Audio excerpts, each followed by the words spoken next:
Eh bien, bonjour à tous, bienvenue. Vous êtes en direct sur Public Sénat, en direct de la plus grande ferme de France, le Salon de l'Agriculture, le 50e du nom, une grande fête de l'agriculture que Public Sénat vous fait vivre en direct depuis ce week-end avec de très nombreux rendez-vous sur notre antenne.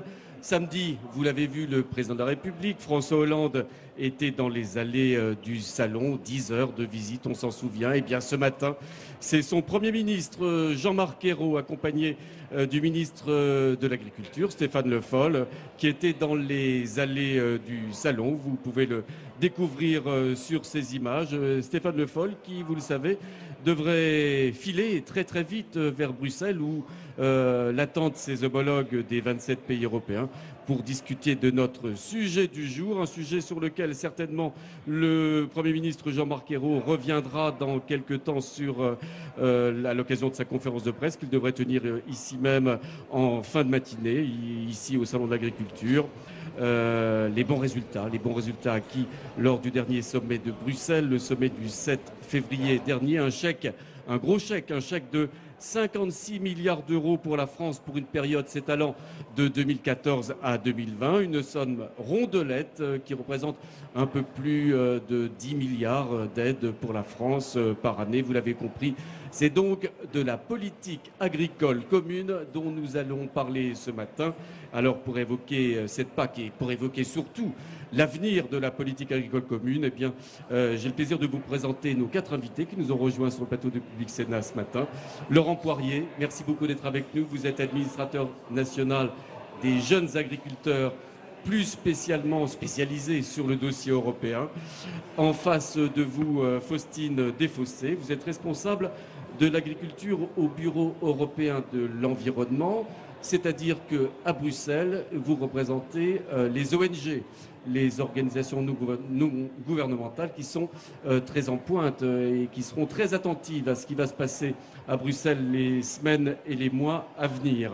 Christophe Bureau est également avec nous. Vous êtes professeur à AgroParisTech. Vous êtes également l'auteur aux éditions de la Découverte d'un petit opuscule, La politique agricole commune. Vous êtes un spécialiste de cette PAC. Et puis Bernadette Bourzet nous a également rejoint. Vous êtes sénatrice de Corrèze, vous avez été députée européenne, vous êtes également une spécialiste de cette politique agricole commune. J'aime bien, avant que l'on parle de l'avenir, parce que l'avenir, il est extrêmement important, il est extrêmement incertain, surtout que l'on reparle en 2 mots du passé.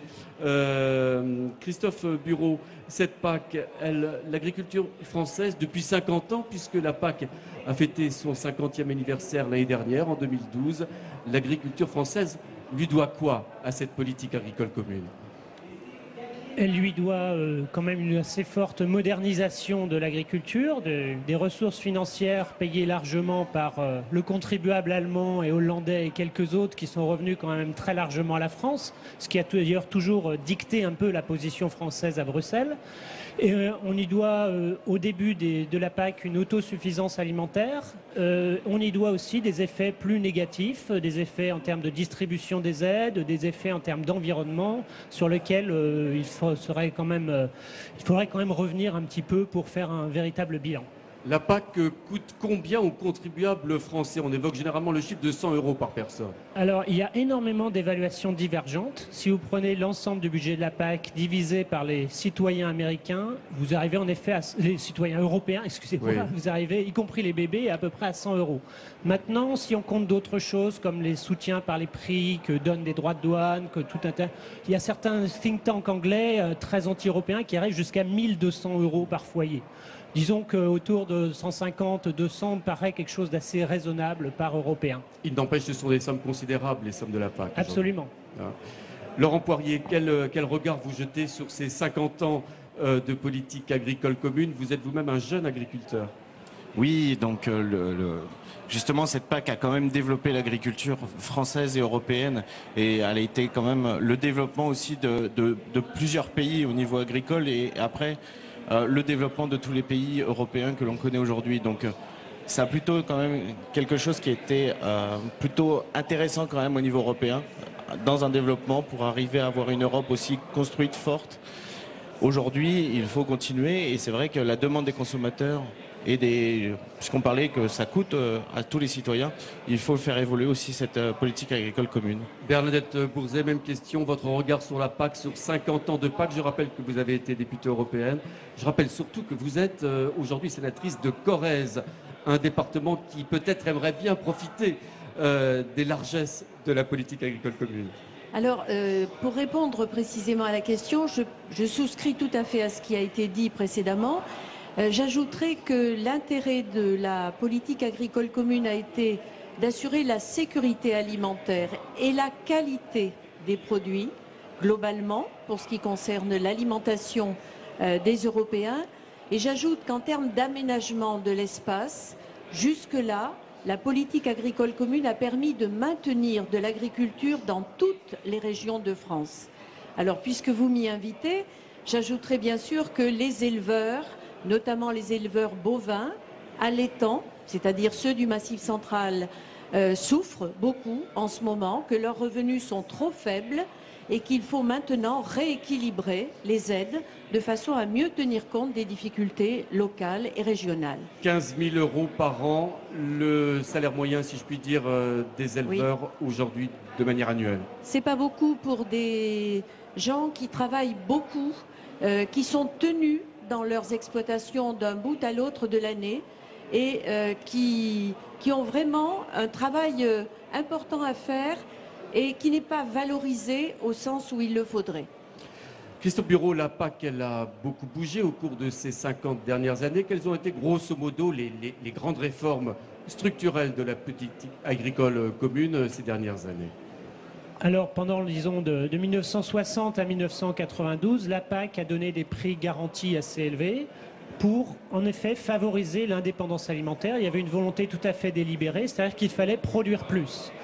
Il y a eu toute une période dans les années 80 où on est allé un peu loin là-dedans et on s'est retrouvé avec des excédents absolument considérables qui ont été extrêmement coûteux et qui ont failli faire exploser l'Union européenne. On se rappelle des sorties de Madame Thatcher. Et c'est à ce moment-là qu'on a parlé des quotas, peut-être? Alors on a parlé des quotas dans les années 80 pour le lait, il y en avait déjà un peu pour le sucre, mais surtout la grande réforme c'est à partir de 92 puis 99 où on a choisi de limiter l'intervention de l'État qui garantissait ces prix très élevés, de compenser assez généreusement au début les agriculteurs par des aides directes. Et puis, dans les années 2000, l'État s'est quand même retiré davantage de la gestion du marché. Et là, on a développé ce système d'aide directe qu'on a un petit peu aménagé à la marge pour le rendre un peu plus environnementalement correct, mais tout en laissant quand même un certain nombre de problèmes. C'est-à-dire que les agriculteurs qui touchent le plus d'aide, eh bien, c'est ceux qui avaient été compensés pour des baisses de prix en 1992. Et on a maintenant un énorme décalage avec la réalité, en particulier pour tous ceux qui veulent s'installer, par exemple, qui n'ont pas accès à ces mesures qui datent un petit peu maintenant. Faustine Desfossés, vous n'avez pas encore pris la parole. Je rappelle que vous êtes responsable de l'agriculture au Bureau européen de l'environnement. Aujourd'hui, l'environnement, c'est pour vous l'une des priorités majeures dans les réformes à venir de la PAC. Oui, tout à fait. Je pense que c'est important de revenir quand vous parliez du passé et qu'est-ce que la PAC a apporté pour nous aujourd'hui. Avant de parler de l'avenir, bien sûr. Avant de parler de l'avenir, voilà. C'est un coût environnemental et un coût social très lourd pour nous. Il faut savoir que 80% des aides vont à seulement 20% des agriculteurs qui ne sont pas forcément ceux qui respectent les pratiques les plus vertueuses. C'est un coût très lourd pour l'environnement. Des pertes de biodiversité, par exemple, 49% des oiseaux des champs ont disparu entre 80 et 2008, dû à des pratiques agricoles assez intensives. C'est de l'eutrophisation des sols, c'est la dégradation de nos eaux, etc. L'eutrophisation de l'eau, pardon, la dégradation de nos sols. Et donc, il est vraiment très important maintenant de réorienter les aides vers les pratiques dites qui fournissent des biens publics en quelque sorte. Voilà. Alors, il y a encore quelques années, en 1984, Monsieur Bureau, la PAC représentait 70% du budget européen. Quelques années après, elle n'en représente plus que 40%. Et c'est-à-dire que l'agriculture, l'Europe verte, qui était celle du début des années 60, est encore une véritable priorité européenne. Alors cette évolution s'explique par deux choses. D'une part, à l'époque, c'était une des très rares politiques communautaires. Donc elle représentait une très forte part du budget. Elle a été jusqu'à 80% du budget européen. Une politique intégrée, comme on disait à l'époque. C'était un peu la seule. Ouais. Maintenant, il y en a eu d'autres. Il y a eu le développement de la politique de la recherche, de la politique de cohésion. Et surtout, ces années dont vous parlez, c'était la période des immenses dérapages budgétaires où là, la PAC absorbait tous les budgets européens, mais pas par une volonté explicite, plutôt par une incapacité de la réformer. Donc maintenant, c'est un peu moins une priorité, mais c'est quand même, avec les fonds structurels, le gros budget de la PAC. Quand on regarde le reste, c'est un petit peu ridicule. Et ce qui pose d'ailleurs un peu problème, puisqu'on a certaines politiques vraiment d'avenir, sur lesquelles on était censé s'être engagé en 2000, avec l'agenda de Lisbonne, qu'on n'arrive absolument pas à financer, comme la recherche. Est-ce que l'ensemble, j'allais dire, des milliards déversés sur l'agriculture française est aujourd'hui dépensé annuellement? À peu près, oui. On est quand même dans les pays qui arrivent à bien programmer. Ça n'est pas le cas de tous les pays. Si vous regardez les crédits d'engagement, ils sont souvent très supérieurs aux crédits de paiement, en particulier dans ce qu'on appelle le programme du développement rural. Un certain nombre de pays ont du mal sur le plan administratif à le mettre en œuvre. Donc là, pour la PAC, il n'y a pas de perte en ligne en France? Non. Il y en a peu, enfin, pas par l'administration, disons. Alors revenons sur ce qui s'est passé le 7 février dernier. Ça se passait à Bruxelles.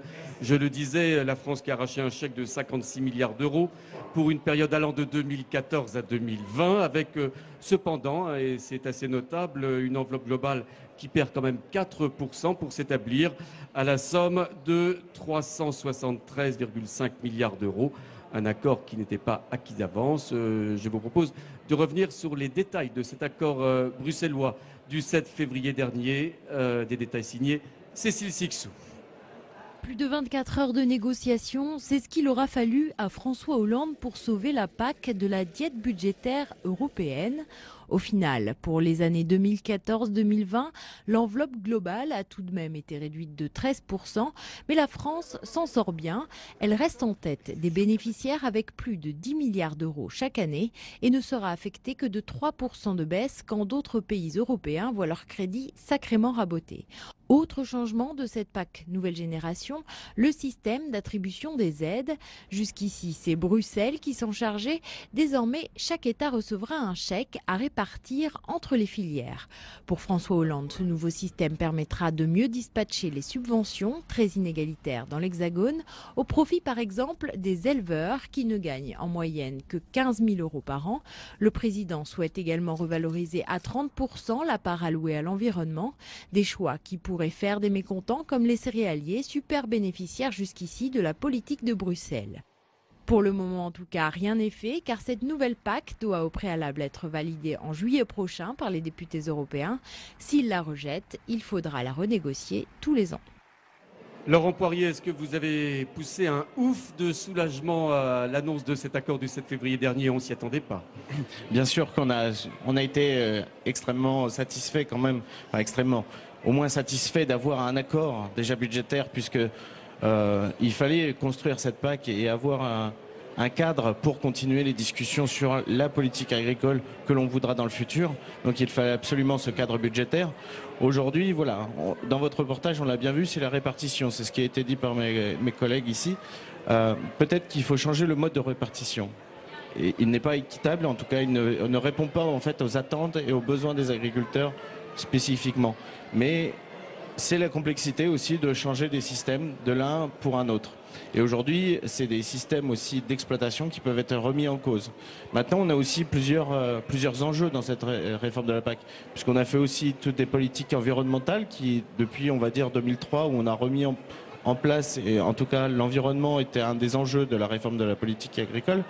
Et aujourd'hui, on voit bien aussi qu'il y a le besoin alimentaire, puisqu'il y a eu cette fameuse ces manifs de la faim en 2007-2008 et aussi le renouvellement des générations qui pour nous aussi était très intéressant puisqu'on s'aperçoit aussi que 7% des agriculteurs européens ont moins de 35 ans et un tiers ont plus de 65 ans. Autrement dit, la future PAC doit avoir les épaules sacrément solides pour couvrir l'ensemble des besoins que vous venez de décrire.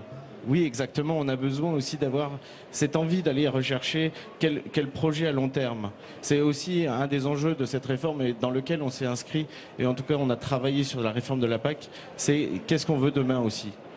Bernadette Bourzet, est-ce qu'on peut dire, on va revenir bien sûr sur ces différents aspects de l'avenir de la politique agricole commune, qu'il y a une continuité française, une continuité politique française, qu'elle soit de droite ou de gauche, pour arracher cette PAC, pour avoir, j'allais dire, la part du gâteau européen?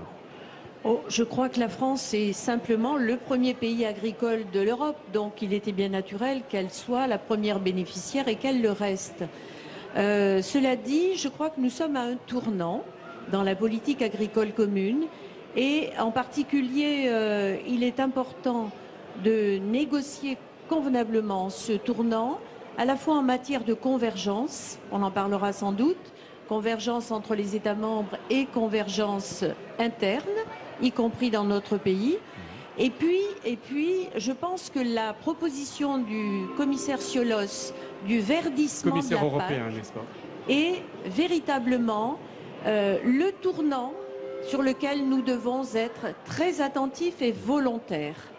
Alors, vous avez dit que les négociations allaient commencer. Elles commencent ce soir à Bruxelles. Stéphane Le Foll était encore il y a quelques minutes dans ses allées ici du Salon de l'Agriculteur. Il sera ce soir avec ses homologues des 27 pays européens. Michael Zamès a rencontré ce matin le ministre de l'Agriculture et vous allez l'entendre, vous allez l'écouter. Il est déterminé pour aboutir à quelque chose dans cette réforme de la PAC. On écoute Stéphane Le Foll. Je pars dès ce matin à Bruxelles. Il y a plusieurs choses. Il y a la réforme de la politique agricole commune avec un premier compromis. Et puis il y a aussi un débat sur la question de l'étiquetage suite à la crise européenne. Et ce week-end, on a travaillé. J'ai mes conseillers qui ont travaillé. Je les remercie d'ailleurs sur une plateforme et une négociation. Je viens d'avoir ce matin des éléments. Je pense que nous faisons en sorte d'aller dans le sens qui est souhaité. C'est-à-dire, parce que là, on comprend très bien.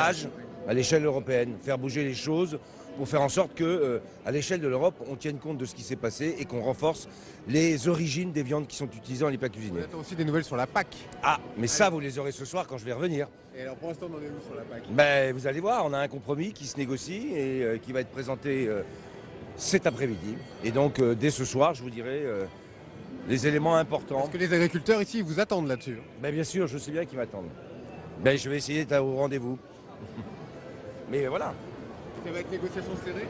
C'est toujours serré, mais je pense qu'il y a une bonne base de compromis dès ce matin. Quelle base de compromis? Mais je dis, dès que je rentrerai, vous serez les premiers informés. Merci, monsieur Le Foll. Voilà, Stéphane Le Foll, le ministre de l'Agriculture, au micro de Michael Zamès. Christophe Bureau, est-ce que la France aborde ces très délicates, très difficiles négociations aujourd'hui en position de force ou pas? La France a réussi à se trouver des alliés pour avoir une position de défense du budget agricole parce qu'il lui revient en grande partie, même si maintenant, même sur la partie agricole, on est contributeur net. Alors, ces alliés, revenons un petit peu, j'allais dire, sur la tectonique des plaques européennes aujourd'hui. Quels sont les pays qui sont, par exemple, autour de la France sur ces dossiers? Il y a des alliés traditionnels qui bénéficient beaucoup de la PAC en termes budgétaires, comme l'Irlande, l'Espagne. Et puis, il y a eu des alliés nouveaux, avec la Roumanie, par exemple, qui ont été bien négociés. Enfin, ces alliances ont été, sur un plan purement politique, bien négociées, aussi bien par Bruno Le Maire que par Stéphane Le Foll. Maintenant, sur... est-ce que la France n'est pas, avec cette défense, en train de sacrifier d'autres programmes européens? Je crois qu'il faut aussi avoir une vision plus large que le simple PAC. Ce compromis du 8 février, a été obtenu avec des baisses très significatives dans des domaines extrêmement importants pour le futur de l'Europe. Je crois qu'en 2005, au terme d'une négociation similaire, Michel Rocard avait écrit un article en disant le Conseil est le véritable assassin de l'Europe parce qu'il sacrifie des politiques d'avenir. Et je crois qu'on pourra un petit peu redire la même chose ici. Faustine Desfossés, est-ce que pour vous, ces négociations qui s'entament ce soir constituent un véritable tournant pour l'avenir et pour ce que sera demain la politique agricole commune? Un tournant, je ne sais pas. En fait, il y a eu cette proposition de la Commission européenne sur le verdissement qui pour nous est très très important. Mais il faut savoir que ce qui se passe actuellement à Bruxelles n'est pas très très reluisant, si je puis dire. C'est-à-dire qu'on est en train de démanteler en quelque sorte le contenu du verdissement qui pouvait donner une légitimité à cette politique agricole commune. Alors un mot sur ce concept, sur ce terme même de verdissement. Il a été prononcé par le commissaire européen à l'agriculture, Dacian Ciolos. Qu'est-ce que c'est exactement? C'est ces fameux 30% qui devraient être alloués à l'environnement. Oui, alors en fait, c'est donner de l'argent aux agriculteurs pour des pratiques agronomiques qui font sens pour l'environnement. Ces trois pratiques, en fait, c'est la diversification des cultures, c'est la protection des prairies permanentes et c'est avoir ce qu'on dit, des surfaces d'intérêt écologique sur la surface de production.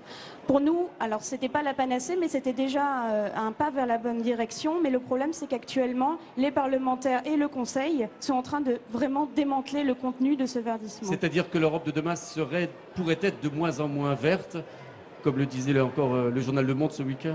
En quelque sorte, oui, tout à fait. On était parti donc d'une proposition de verdissement et maintenant on est en train d'aller un peu en arrière en fait. Vraiment, on est en train de démanteler aussi ce qu'on a actuellement, les acquis qu'on a comme la conditionnalité, donc c'est lié des aides au respect de la législation environnementale européenne. On est en train de détruire ça actuellement. Laurent Poirier, comment réagissent les agriculteurs, les jeunes agriculteurs que vous représentez à cette notion de verdissement? Autrement dit, est-ce qu'à l'avenir, les agriculteurs deviendront aussi des jardiniers, peut-être, que sais-je? Non, on avait toujours été favorable quand même au verdissement, puisque ça donnait aussi un sens aux aides et aussi un sens, puisque avant d'être agriculteur, nous sommes citoyens également. Mais il fallait travailler dessus. Aujourd'hui, le cadre qui était proposé justement pour faire du verdissement était un peu restrictif. Et surtout, en plus, dans la diversité des agricultures que l'on peut avoir sur le territoire français. Et des systèmes vertueux étaient remis en cause avec ces trois mesures un petit peu catégoriques et en tout cas très strictes et qui ne permettaient pas en tout cas d'avoir des systèmes vertueux. On pense très facilement aussi au canard ou au foie gras des Landes par exemple, oui, où c'est la diversité des productions et pas la diversité des assolements. Et c'est ce cadre-là que nous aussi on avait dénoncé puisqu'il était restrictif et qu'il empêchait quand même un développement agricole. Donc pour vous, il pourrait y avoir des freins qui pourraient être mis sur la route de vos développements? Bien, aujourd'hui, en fait, nous avons proposé aussi via notre institution européenne qui s'appelle le CEJA, avec les parlementaires européens, de pousser justement sur la possibilité d'avoir des mesures supplémentaires dans le verdissement. Pas de l'enlever de son sens, mais en tout cas qu'elle puisse intégrer l'ensemble des pratiques agricoles et en tout cas l'ensemble des productions agricoles. Bernadette Bourzet, quand on parle de verdissement, on parle d'environnement, donc c'est plutôt une bonne chose, 30% des aides qui seraient allouées à cette noble cause. Autrement dit, la PAC, elle va dans le bon sens Elle irait dans le bon sens si on allait jusqu'au bout de la volonté de verdissement. Et j'y tiens beaucoup parce que je sors de la mission phytosanitaire que le Sénat a faite l'année dernière et qui démontre très clairement que le risque phytosanitaire est sous-évalué en France et que le plan Écophyto 2018 n'est pas réalisé, bien au contraire. Qu'entendez-vous par risque phytosanitaire? Il y a beaucoup de termes qu'on peut ne pas comprendre. Donc je vais parler des pesticides, voilà, tout simplement, pour dire qu'en effet, c'est un vrai risque. C'est probablement un risque déjà ancien qui va émerger et qui commence d'ailleurs à être ressenti par la population. Et c'est en ce sens, je crois, que le verdissement va, s'il est pratiqué, légitimer les aides de la politique agricole commune. J'ajoute que par ailleurs, il y a des productions, il y a des régions où le verdissement est déjà effectif. Dans ma région, nous avons un environnement tout à fait préservé. Et nous ne sommes pas rémunérés pour cela. Je veux dire par là que la qualité des eaux, de la Dordogne en particulier, ça provient des agriculteurs corréziens, Cantalou, du Puy-de-Dôme, de l'Auvergne, qui n'utilisent pas d'intrants de manière excessive, qui sont vertueux et pour lesquels, finalement, on ne nous rémunère pas. C'est ça la rémunération des biens publics. La biodiversité, la qualité de l'eau, les paysages, tout cela n'est pas pris en compte et nos régions ont besoin de cela pour continuer à avoir des agriculteurs. Et c'est sur ces points certainement, Faucine Desfossés, que vous allez vous battre, vous et vos collègues des autres ONG, pour aboutir à un véritable verdissement qui soit d'un vert foncé, j'allais dire. Oui, tout à fait. Je pense qu'il est très très important de rémunérer les pratiques qui ont du sens pour l'environnement. Et je voulais juste revenir sur ce qui a été dit précédemment par notre collègue agriculteur, qu'en fait, il faut savoir que ce verdissement, c'est vraiment pas une réforme, mais quelque chose d'extrêmement difficile. Actuellement, en France, ces trois mesures sont incluses dans ce qu'on appelle la conditionnalité, c'est-à-dire que les agriculteurs français, en principe, respectent déjà ces trois pratiques qui sont demandées à Bruxelles. Donc, c'est pas forcément très très difficile. Alors, on parle d'un risque de négociation, je cite, en catimini. C'est Nicolas Hulot, entre autres, qui a utilisé ce terme, c'est-à-dire des négociations entre experts, entre élus. Est-ce que vous-même, et c'est peut-être votre combat, celui des ONG, vous entendez faire un petit peu bouger les lignes, voire faire exploser ce système de négociation? Comment ça va se passer à Bruxelles? Non, je pense qu'effectivement, c'est ça le risque. C'est que cette politique maintenant est co-décidée, c'est-à-dire que le Parlement européen et le Conseil ont leur mot à dire. On était très heureux de savoir que le Parlement européen, donc la démocratie européenne, allait pouvoir s'exprimer sur ce qui représente aujourd'hui 40% du budget européen, ce qui est quand même une grande part du budget européen. Donc on était très très enthousiastes. Le problème, c'est ce qu'on a vu actuellement. Ce qui s'est passé, c'est qu'un petit groupe de parlementaires, très très proche de l'agro-industrie, ont en réalité décidé de l'avenir de la politique agricole commune, alors que ça devrait être l'ensemble des parlementaires européens représentant l'intégralité des citoyens européens qui devraient se prononcer. Et ça, c'est pour mars. La grande plénière aura lieu en mars et on espère vraiment que tous les députés européens pourront se prononcer pour une PAC plus verte. Donc vous allez agir en ce sens, bien sûr. Tout à fait, oui. Hein? Monsieur Bureau, je vous voyais acquiescer aux propos de notre collègue. Absolument. Ce qui est en train de se passer, c'est des négociations sur des points extrêmement techniques. C'est dans un amendement, on va changer la définition de ce qu'est une prairie, de ce qu'est une mesure comme ça. Et quand on regarde, alors évidemment, le grand public n'a absolument pas accès à ça, et même les parlementaires européens, eux-mêmes, honnêtement, ils sont complètement largués, à part 4 ou 5 personnes, soyons clairs.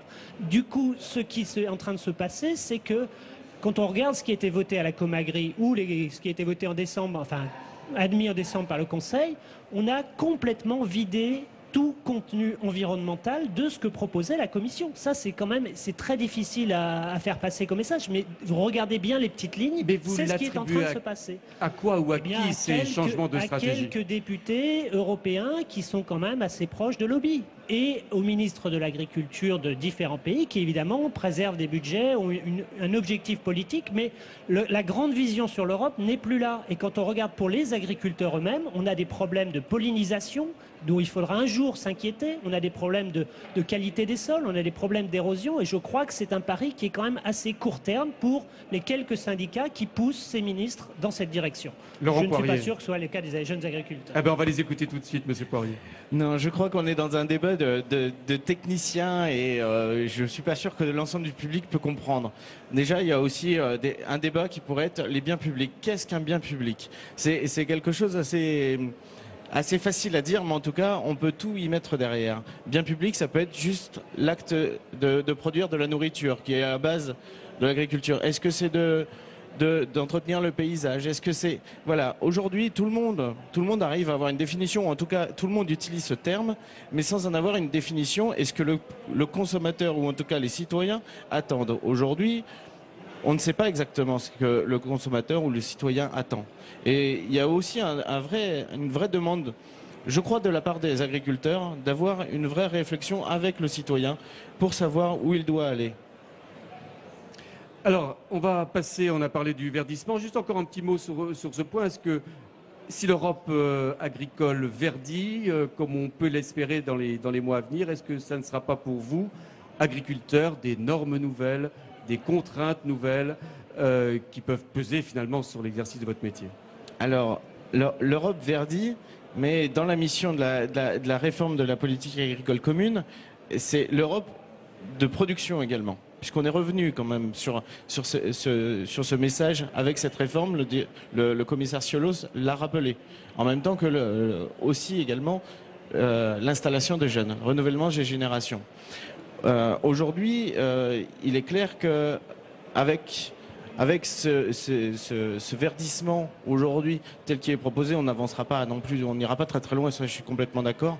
Mais il ne faut pas oublier qu'il y a aussi le côté production. Et pour les agriculteurs aujourd'hui, ce qui pose peut-être problème, puisque je suis céréalier, au fait, je ne vous l'avais pas dit, et je suis en zone vulnérable. Donc et je crois que la question que me pose aussi le terrain, c'est de dire, nous on est en zone vulnérable, mais on ne respecte plus, on n'est plus dans les cadres. Puisqu'on a travaillé depuis déjà quelques années sur l'environnement et nous respectons largement les mesures. Et pourquoi nous ne sortons pas de cette zone un peu problématique? Parce qu'on a fait le travail. Et c'est aussi ces réponses-là. Il faut avoir peut-être l'épée de Damoclès au-dessus de nous pour nous dire il faut travailler, mais par contre quand on a fait le travail, peut-être avoir la récompense. Et aujourd'hui, c'est peut-être cette problématique que l'on n'a pas. Alors on va aborder, mesdames, messieurs, un autre sujet de l'avenir de cette politique agricole commune, c'est bien entendu la répartition des aides. Je vous rappelle l'une des proportions qui a été citée sur ce plateau tout à l'heure, 20% des agriculteurs français qui reçoivent 80% des aides. Il y a là incontestablement un problème qu'a constaté Christophe, vous allez l'entendre au micro de Michael Zamel. Christophe est un éleveur de Nantaise. Une Nantaise, c'est bien sûr une vache.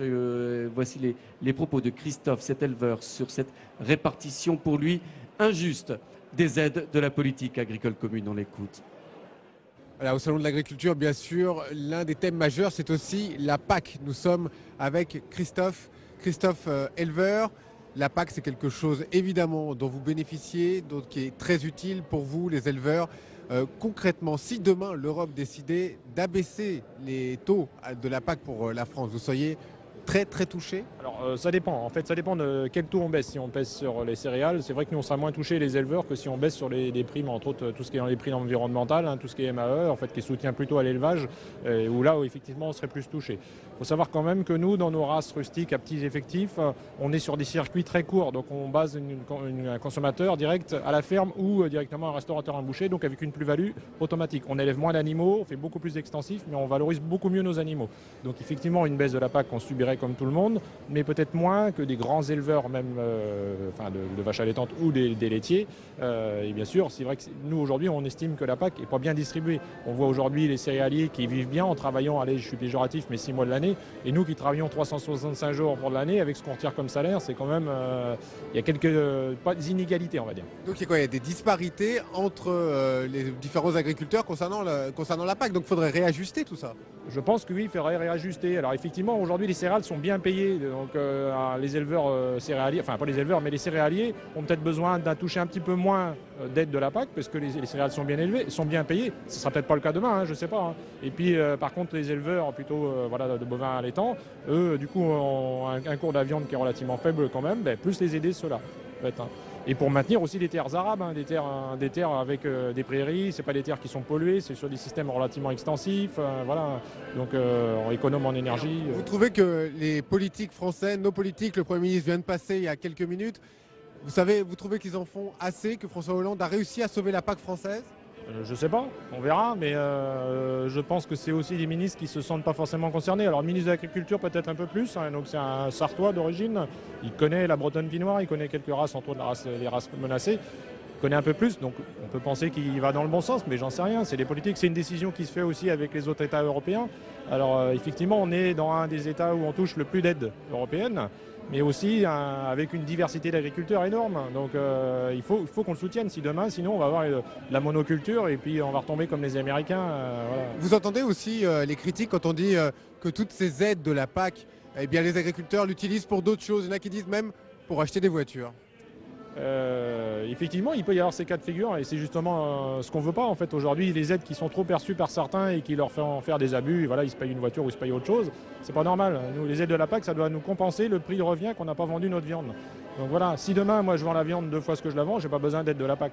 En tout cas, la PAC, il faut quand même la garder, c'est le thème majeur finalement de ce salon de l'agriculture aussi. Ça peut aussi permettre de réguler les marchés, quand c'est bien utilisé. Voilà, la PAC, évidemment, le sujet le plus important, l'un des plus importants sur ce salon de l'agriculture. Pierre-Henri, à tout à l'heure. Merci beaucoup, Michael. La PAC et ses injustices à propos de la répartition des aides. 20% des agriculteurs qui reçoivent 80% des aides. Bernadette Bourzet, c'est une situation qui ne peut pas tenir longtemps. Aujourd'hui, on vient d'écouter un éleveur particulièrement touché, oui. En particulier oui. Pour leurs revenus. Alors, cette situation ne peut pas durer, tout simplement parce que nous sommes dans une période complètement différente de la précédente, et ceci déjà depuis une quinzaine d'années, puisque la libéralisation de l'agriculture, le découplage des aides par rapport aux productions, tout cela conduit à, nous l'avons vu depuis 2008, une volatilité des prix qui, certes, est aléatoire, mais qui montre quand même une tendance ascendante pour le cours des matières premières. Et les céréaliculteurs, et c'est tant mieux pour eux, ont à l'heure actuelle des prix très rémunérateurs. en même temps qu'ils continuent à toucher des DPU, droits à paiement unique, basés sur des références historiques qui datent des années 2000-2002. Et il y a un décalage et une inégalité, une injustice extrêmement forte entre le fait d'avoir des prix rémunérateurs et des primes conséquentes. Ce que n'ont pas, en particulier les éleveurs, qui eux achètent les céréales des céréaliculteurs au prix fort. Et c'est ce qui explique en particulier la grande détresse de nos éleveurs allaitants ou laitiers ou de l'aviculture ou de l'élevage porcin qui sont à l'heure actuelle en très grande difficulté. Donc je pense qu'il faut revoir ce système de répartition des aides. Alors Bernadette Bourset, je rappelle simplement 2 chiffres, hein. Le revenu moyen d'un éleveur, si l'on en croit les chiffres publiés par le ministère de l'Agriculture lui-même, il est de 15 000 € par an. Celui d'un céréalier atteint parfois 80 000 € 72 000 par l'année an. dernière. Absolument. Christophe Bureau, est-ce qu'il va être possible de, rectifier le tir en matière de répartition des aides aujourd'hui? Alors, ce qu'il faut bien voir, c'est que là, il faut renvoyer un petit peu les gens à leurs responsabilités. Ça n'est pas l'Europe, ce problème. L'Europe nous donne depuis des années la possibilité de répartir les aides à peu près comme on veut. Les Allemands sont partis d'une situation très inégalitaire comme nous. Ils ont fait une convergence des aides sur 10 ans. C'est-à-dire une meilleure répartition? Oui, enfin plus uniforme. Les Danois l'ont fait tout de suite dès l'année 2004. Nous n'arrivons pas à faire ça. Il y a eu une tentative très ambitieuse et à mon avis très intéressante faite par Michel Barnier. Je suis désolé madame pour ça, il n'est pas de votre camp politique, mais enfin qui a pris une certaine partie des aides globales pour les recentrer sur l'élevage extensif, qui n'a pas eu beaucoup de suite. Mais en tout cas, la responsabilité de ce qu'on fait avec les aides, ça n'est pas Bruxelles, c'est nous. Et prenons juste un chiffre, on donne à peu près 10 milliards d'aides aux agriculteurs en France. Il n'y en a que 300 millions sur les aides agri-environnementales, celles dont l'éleveur qui était interviewé trouvait qu'elles étaient vraiment très importantes pour lui. 300 millions sur 10 milliards. Voilà. Et ça, quand vous prenez des pays comme l'Autriche, le ratio est complètement inversé. Donc nous sommes responsables, ce sont nos politiques français responsables, ce ne sont pas Bruxelles. Laurent Poirier, vous faites la même constatation que Christophe Bureau sur la responsabilité des politiques français, quels qu'ils soient, sur ces répartitions de la PAC?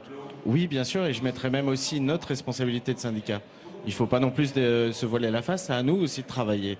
Alors aujourd'hui, il y a un travail qui est fait en tout cas, puisque c'est réclamé quand même depuis 2003, avec la réforme de 2003, la convergence, pour l'avoir et que tous les pays, puisqu'il y a une convergence aussi européenne.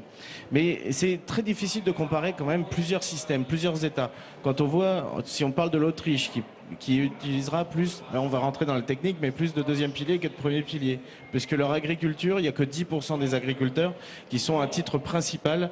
10% des agriculteurs sont à titre principal en Autriche. Donc on ne peut pas comparer non plus les systèmes, ce qu'ils veulent faire. Mais aujourd'hui, sur la répartition des aides, en tout cas, cette PAC aujourd'hui ne répondra pas à la problématique de flexibilité, on va dire, des aides envers des secteurs qui marchent ou qui ne fonctionnent pas. En tout cas, ce ne sera pas encore dans cette PAC. Mais Laurent Poirier, qu'est-ce qui coince pour qu'on n'arrive pas à une plus grande justice dans la répartition de ces aides? Aujourd'hui, c'est pour ça que Jeune Agriculteur aussi, c'est dit favorable à l'abandon de l'historique. Ce qu'on appelle l'historique, c'est voilà, comment ont été pratiqués et pour quel montant nous sommes rémunérés pour un hectare. Puisqu'en plus, aujourd'hui, la base historique, c'est l'hectare, qui ne correspond pas forcément qui ne correspond pas justement à ce qu'on essaye de mettre en avant. Nous, c'est les actifs.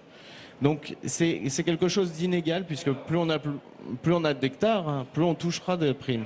Donc ce n'est pas quelque chose de constructif, et en tout cas qui donnerait une vraie politique à l'agriculture.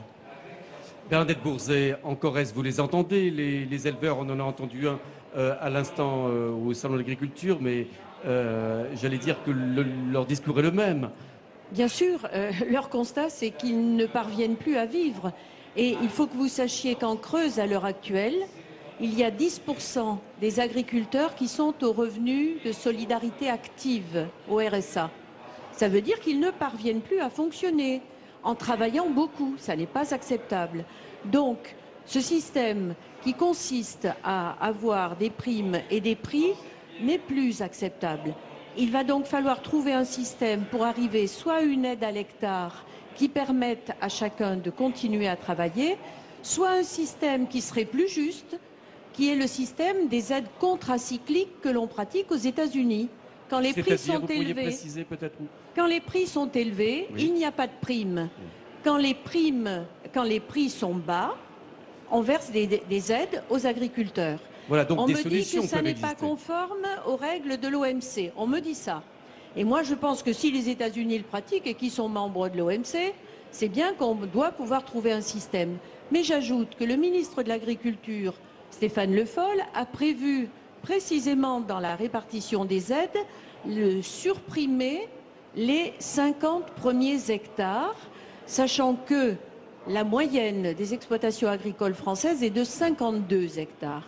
Donc si on donne une prime supplémentaire aux 50 premiers hectares, déjà, on rémunère mieux les petites exploitations et je souhaite qu'on trouve un système qui soit véritablement plus péréquateur, en tous les cas que celui qui existe actuellement et qui n'est plus tenable et qui n'est plus acceptable et qui permette le maintien des productions agricoles dans toutes les régions de France. Alors, je vous propose, on va continuer bien sûr ce débat, d'écouter tout de suite Nicolas Dupont-Aignan, le président du parti Debout la République. Il était également ce matin dans les allées du Salon de l'Agriculture et il répond, il est allé visiter un stand de producteurs de lait. Les producteurs de lait, eux aussi, sont gravement touchés par leurs problèmes de revenus. Nicolas Dupont-Aignan, ce matin au Salon de l'Agriculture. Il faut arrêter de libéraliser les marchés agricoles. Pourquoi la PAC a marché au départ?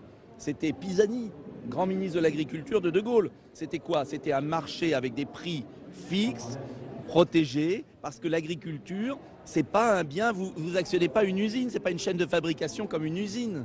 Vous arrêtez pas les vaches. Regardez ce qui se passe actuellement où les éleveurs sont en train de tuer leurs vaches. On va devenir déficitaire en lait en France. Et on va importer du lait de mauvaise qualité. Et je vais vous dire ce qui va se passer si on continue comme ça. C'est qu'en fait, on n'importera pas du lait. C'est les producteurs de fromage, la grande industrie agroalimentaire qui va délocaliser en Roumanie ou en Pologne. C'est ça la réalité de ce qui se passe aujourd'hui. Donc l'enjeu, il est de mettre un prix fixe du lait qui serait réajustable en fonction des coûts de production, de manière à ce que l'industrie agroalimentaire ne vole pas la marge minimum des producteurs si on veut garder des producteurs laitiers en France. Vous avez un éleveur laitier derrière moi, deux. Posez-leur la question, c'est la même chose. Si on prend l'exemple des producteurs de chèvres, il y a 2 ans en arrière, on leur demandait de s'installer, de monter des gros troupeaux. Après, on leur dit stop, il y a trop de lait. Et puis aujourd'hui, il remanque du lait. Et alors les producteurs, ils ne savent plus où ils en sont. Il y a du lait de chèvre qui arrive d'Hollande. C'est pas normal, quoi. Et il y a un système il y a une régulation. L'annonce du président de la République sur la contractualisation, il ne faut pas oublier que dans la contractualisation qui est proposée, c'est des obligations du producteur à produire sans garantie de prix. Et aujourd'hui, les producteurs de lait produisent à perte. Et la contractualisation qui est sur notre table de ferme depuis le 1er avril 2011 ne nous garantit aucun prix. C'est-à-dire que là, on produit du lait ce mois-là, on ne sait pas combien il va être payé le mois prochain. Voilà. On les oblige.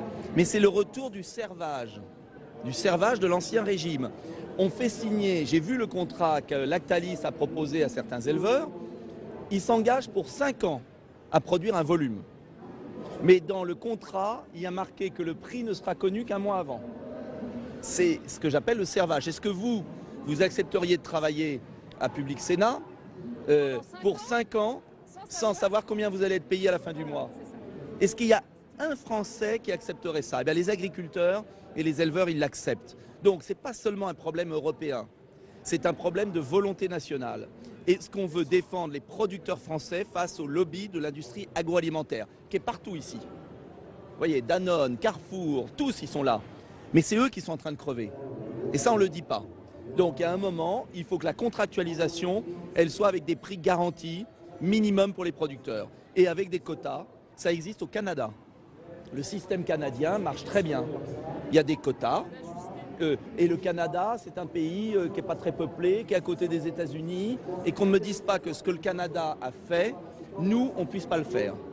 Ce sont des quotas de production par région, par exploitation, avec un prix garanti qui permet aux producteurs de vivre. Voilà, c'est ça le modèle. Alors après, ça sera au niveau européen, au niveau français, qu'importe, puisque de toute façon, l'argent, on le paye actuellement. et on le déverse à Bruxelles et il ne nous revient pas. Voilà, c'est Nicolas Dupont-Aignan, le président de Debout la République. Le dialogue est très ouvert hein, dans les allées du Salon de l'Agriculture. Madame Bourzet, est-ce que vous faites confiance aujourd'hui au ministre de l'Agriculture français, Stéphane Le Foll, qui était là il y a encore quelques minutes, pour mener à bien ces négociations? On les sent très difficiles à Bruxelles sur l'avenir de la PAC. Bien sûr, elles sont très difficiles, mais je lui fais confiance parce que j'ai été députée européenne en même temps que lui. Je sais qu'il connaît le monde agricole, il a été lui-même dans le monde agricole au niveau professionnel et donc il va défendre une conception sans doute un peu différente de celle que nous avons eue jusque-là. Le problème, malgré tout, c'est que nous sommes dans une phase de libéralisation de l'agriculture, dans la mesure où elle a été intégrée à l'OMC, à l'accord de Marrakech en 1994.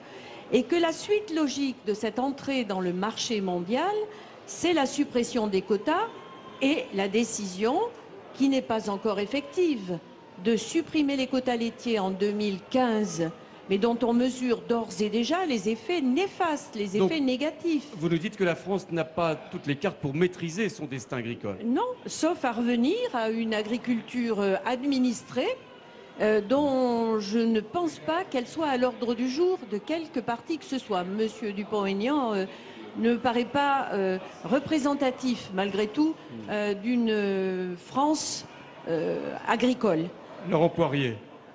Oui, non, ça me faisait beaucoup rire quand même ce reportage, de voir certaines personnes qui viennent au Salon de l'Agriculture et essayer de parler d'agriculture, alors qu'on voit à peu près qu'ils ne connaissent pas grand-chose.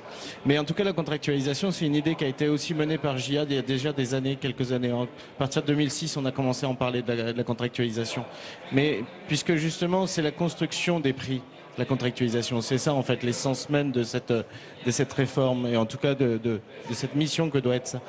Puisque c'est l'organisation commune de marché. C'est bien aujourd'hui dans la PAC et le rapport d'Antin justement sur le deuxième pilier au Parlement européen, et bien aussi de mettre le mini paquet lait qui est justement l'organisation du marché du lait avec le poids des interprofessions, donner du poids à l'ensemble de la filière pour que justement on aille décrocher le meilleur prix pour les agriculteurs.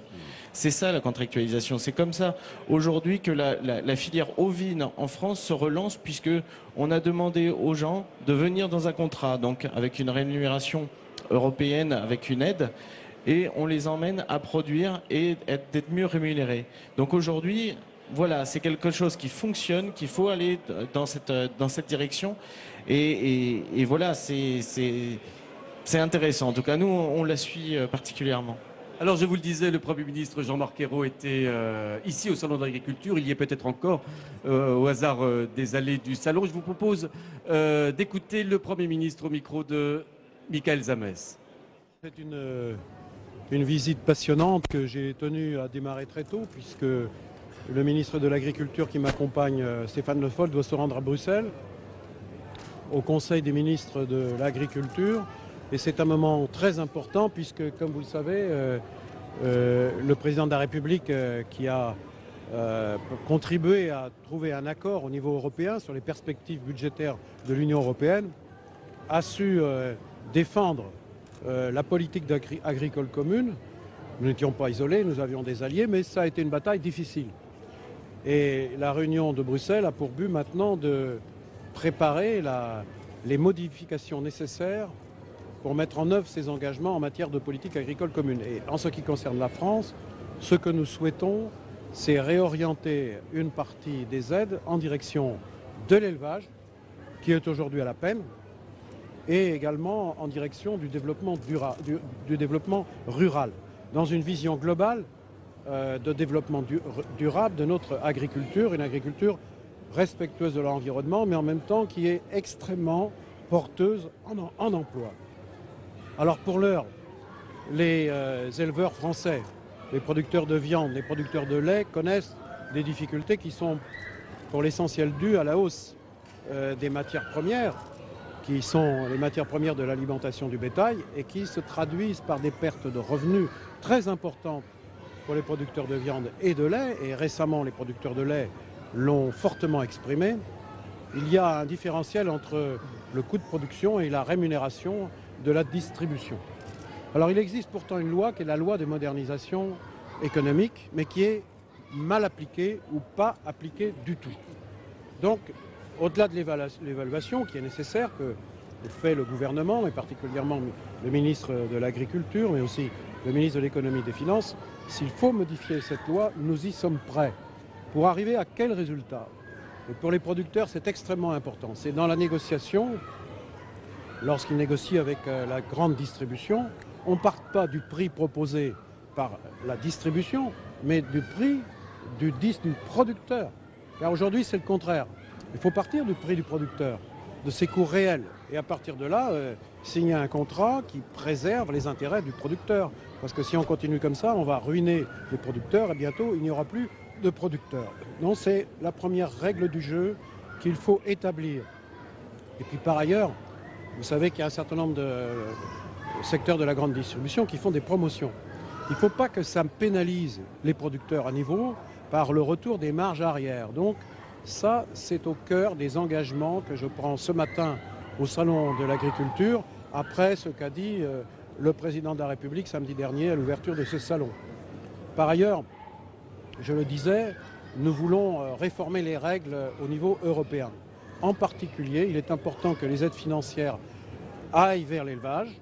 Ça, c'est les négociations que Stéphane Le Foll va poursuivre à Bruxelles. Mais aussi que les aides aillent aux petites et moyennes exploitations. Nous souhaiterions que les aides soient concentrées sur les entreprises de moins de 50 hectares. Et là, on pourrait privilégier une agriculture de qualité, une agriculture familiale, plutôt que l'exploitation toujours plus grande, qui nécessite des investissements majeurs sans que pour autant les producteurs trouvent une véritable rémunération. Enfin, j'ai indiqué que nous souhaitions une agriculture durable. Et une agriculture durable qui soit en même temps compétitive. Dans la production bovine ou ovine ou porcine, il y a la possibilité de développer ce qu'on appelle la méthanisation. La biomasse, la production d'énergie renouvelable. Eh bien, certains pays, c'est le cas de l'Allemagne, ont investi beaucoup et aidé les entreprises agricoles à investir pour la méthanisation, comme nous pouvons également investir pour le photovoltaïque. Vous savez que les exploitations agricoles disposent de beaucoup d'entrepôts, de hangars, sur lesquels on pourrait implanter justement des moyens photovoltaïques. Donc autant de ressources pour l'agriculture, autant de revenus complémentaires pour les producteurs, mais autant de contributions au développement des énergies renouvelables. Je voudrais terminer par un appel aussi à tous les agriculteurs et à tout le secteur de l'agroalimentaire, qui est créateur d'emplois, qui est facteur très fort d'exportation. Utilisez tous les moyens que le gouvernement a décidé et que le Parlement a voté. J'en prends un, le crédit d'impôt compétitivité emploi. J'ai écrit aux chambres d'agriculture. Les agriculteurs qui emploient des salariés peuvent en bénéficier. Les coopératives peuvent en bénéficier. Les industries agroalimentaires peuvent en bénéficier. C'est autant de marge de manœuvre supplémentaires pour investir, pour innover, pour embaucher. Et puis le contrat de génération. Nous sommes dans un secteur, celui de l'agriculture et de l'agroalimentaire, où il va y avoir énormément de départs à la retraite. Plutôt que de laisser abandonner les exploitations agricoles, eh bien, essayons le contrat de génération. Ça serait une belle idée, mais il faut s'y mettre. Les textes ont été votés, les lois sont là, les moyens sont là. Nous sommes dans un contexte où on a besoin de retrouver de la croissance, on a besoin de retrouver davantage d'emplois. Eh bien, allons-y, faisons-le. Et en tout cas, je repars de ce salon de l'agriculture confiant, parce que j'ai rencontré des hommes et des femmes fiers de leur métier, et ils ont raison, qui ont su montrer dans la crise sanitaire que nous venons de rencontrer, avec le système frauduleux mis en place avec les plats cuisinés et la viande, non pas d'origine bovine, mais de chevaline. On a vu toute une filière, la filière bovine, réagir avec énormément de rapidité, énormément de professionnalisme, de sérieux, pour montrer qu'en France, nous avons la chance d'avoir une agriculture de qualité qui produit des produits de qualité, justement, et notamment la viande bovine française. Et ce qui est sûr, c'est que maintenant, nous voulons que cette qualité se développe à l'échelle européenne. La traçabilité, l'origine de la viande, là où les bêtes sont nées, là où elles ont été élevées, là où elles ont été produites. Eh bien, pour la viande fraîche, ça existe. Il faut maintenant que ça existe pour les plats cuisinés. C'est l'engagement de la France, c'est la bataille que va mener Stéphane Le Foll à Bruxelles, où il se rend maintenant. Eh bien, je suis sûr que la France pèsera parce qu'elle a su réagir avec énormément de compétences, celles de la filière bovine, mais aussi avec ses services publics, ceux du ministère des Finances, ceux des inspections du ministère de l'Agriculture. Je suis là sur le stand du ministère de l'Agriculture, de l'Agroalimentaire et de la Forêt. Nous pouvons être fiers de la manière dont tous ensemble nous avons réagi pour recréer de la confiance dans notre filière bovine et notre filière agroalimentaire. Voilà, au micro de Michael Zamest, l'intégralité de la déclaration du Premier ministre Jean-Marc Ayrault.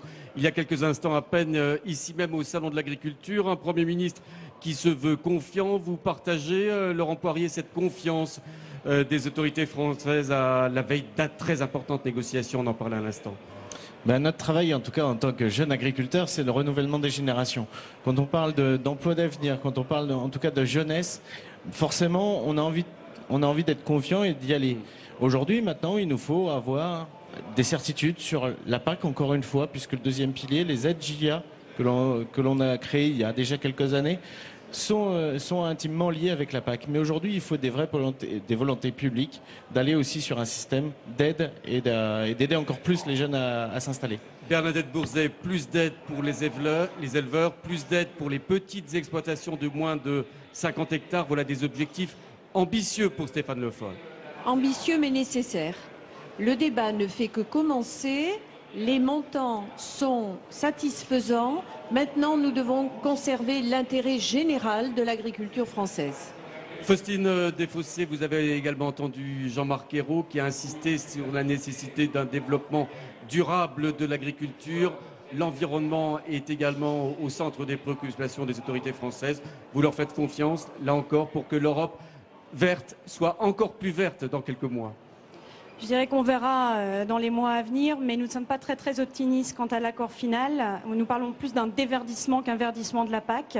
On verra l'accord, mais on espère que le verdissement restera au cœur des préoccupations. Christophe Bureau, c'est à vous le mot de la fin de cette émission. Est-ce qu'en 2020, c'est-à-dire qu'on le sait, les budgets ont été décidés jusqu'à cette période, la France peut garder son leadership agricole en Europe avec la PAC, j'allais dire, redessinée d'une certaine manière? C'est là où elle a des gros atouts, c'est pas tellement dans les aspects PAC. C'est une filière, les grandes cultures, où la France est quand même très performante, où elle est bien organisée, où il y a aussi de l'argent qui permet un développement. Je suis quand même beaucoup plus inquiet pour les filières animales qui sont sujettes à des menaces assez lourdes, y compris à l'international. Merci mesdames, merci messieurs d'avoir été en direct avec nous sur Public Sénat cet après-midi. Eh bien, nous serons toujours au Salon de l'Agriculture, ce 50e du nom. Nous parlerons, Jean-Marc Ayrault en a parlé il y a quelques instants, de sécurité alimentaire. C'est l'un des thèmes majeurs de ce Salon de l'Agriculture. Très bonne journée à vous sur Public Sénat.